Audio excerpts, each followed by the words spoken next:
Sit back and throw one back with your pinky in the air and a middle finger to the world, and join me, the eclectic gentleman Stephen Watts, as we look back on this day in pro wrestling history. But before we do, put that drink down, like, share, and subscribe, and without further ado, let's get our wrestling history on. Ladies and gentlemen, boys and girls, children of all ages, it is October 18th, and we're going to start off as we always do on a positive note. That's right, these are your pro wrestling birthdays. 1949, the luchador known as Cien Carrasas. 1959, John the Berserker Nord.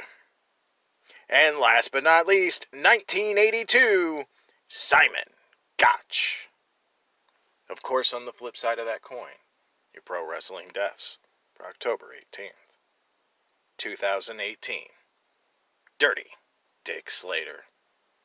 Alright, enough of the sad stuff. It's time to get to the meat and potatoes. That's right, these are your pro wrestling history highlights for October 18th. Jumping in the Wayback Machine and going all the way to 1948, we see NWA World's Women's Champion Mildred Burke defeat Ada Ash in the main event of a live event show in Charlotte, North Carolina.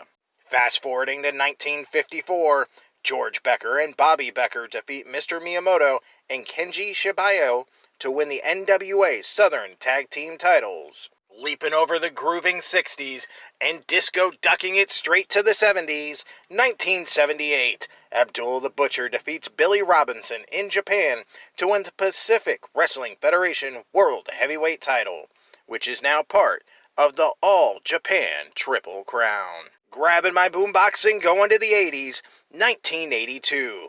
El Hijo del Santo, the son of the legendary El Santo, makes his debut wearing the famous silver mask.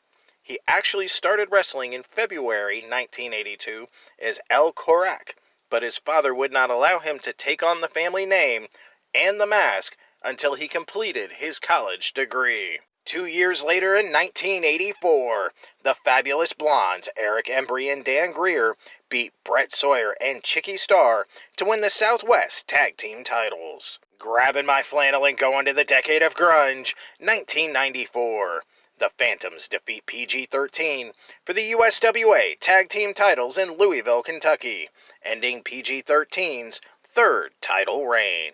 3 years later in 1997, the FBI, Little Guido and Tracy Smothers defeat John Kronus and New Jack for the ECW World Tag Team titles in Philadelphia, Pennsylvania. And last but not least, 1998, the WWF held their first Judgment Day pay-per-view at the Rosemont Horizon in Illinois.